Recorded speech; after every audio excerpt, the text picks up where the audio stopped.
आणखीन फोफावले, जिथे जातोय तिथे माझ्यासोबत लोक येत आहेत. आणि विशेष म्हणजे हिंदू तर आहेच, पण रायगडच्या 2 दिवसाच्या दौऱ्यात मोठ्या प्रमाणात मुस्लिम लोक बरोबर आले होते. कारण त्यांना पण कळते की अरे यांचं हिंदुत्व वेगळं आहे. यांचं हिंदुत्व म्हणजे धर्मामध्ये आगी लावणारं हिंदुत्व नाहीये. आमचं हिंदुत्व हे घरातली चूल पेटवणार हिंदुत्व आहे आणि तुमचं हिंदुत्व हे घर पेटवणार हिंदुत्व आहे. आणि म्हणूनच मी हा संवाद दौरा सुरू केलेला आहे. कारण तुमच्याशी तुम्हाला कळलं पाहिजे की अरे आहे कोणतरी यांच्याशी लढणार आहे. ही लढाई मी लढतोय, ही लढाई तुमच्या ताकदीवरती लढतोय, तुमच्या भरोशावरती, तुमच्या आशीर्वादावरती. अजूनही भारतीय जनता पक्षाला कळत नाही की हा उद्धव ठाकरे एकटा याचा पक्ष फोडला, पक्ष चोरला, निशाणी काढली. यांच्या लोकांवरती आम्ही ईडी, इन्कम टॅक्स, सीबीआय सगळं लावतोय, तरी सुद्धा उभा कसा? कारण उद्धव ठाकरेचा जीव हा समोर बसलेला आहे. उद्धव ठाकरेची ताकद ही समोर आहे. आणि ही ताकद यांचं संरक्षक कवच जोपर्यंत हे माझं वडिलोपार्जित कवच आहे. होय, मी घराणेशाहीचा वारसा घेऊन पुढे चाललेलो आहे. आणि हे जोपर्यंत माझ्या सोबत आहे तोपर्यंत असे किती गद्दार येत मला त्याची पर्वा नाही. कारण गद्दारांना गाडण्याची मला गरजच नाही. तुम्हीच बसल्यात तिथल्या तिथे चिराट्यासारखं ते फोडून टाकाल तुम्ही. आणि ही निवडणूक ही फार महत्वाची आहे.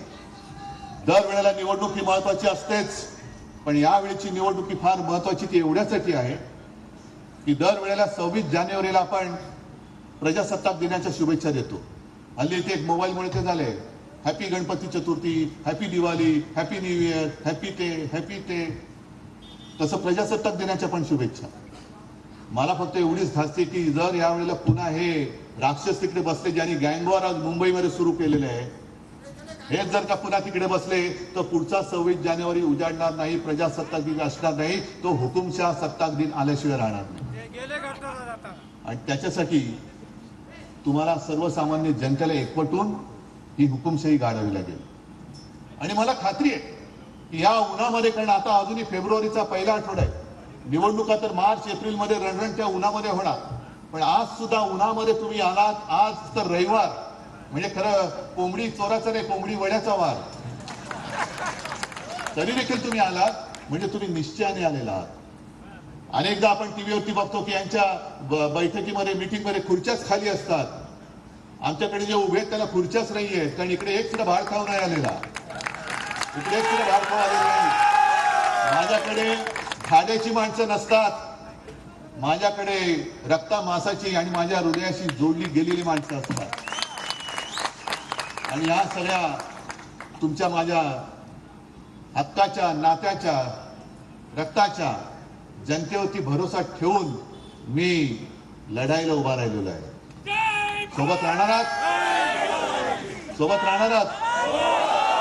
पण ज्या पद्धतीने त्रास देत आहेत, जुन्या केसेस बाहेर काढतायत, अरे काढा, थोडे दिवस आहेत, नंतर आमचे दिवस येतील तेव्हा बघा कशी तुम्हाला.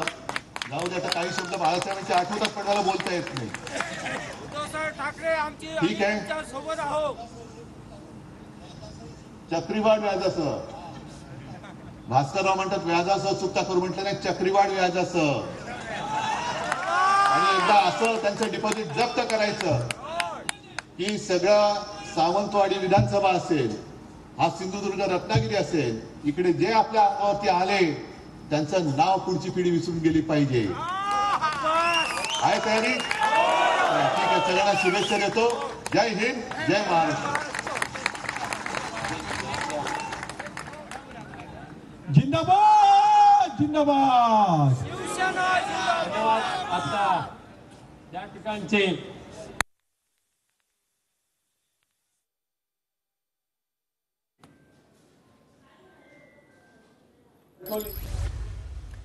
तर गँगवॉर सुरू करणारे पुन्हा सत्तेत नको असं उद्धव ठाकरे यांनी म्हटलेलं आहे. जुन्या केसेस बाहेर काढा, तुमचे थोडेच दिवस राहिले.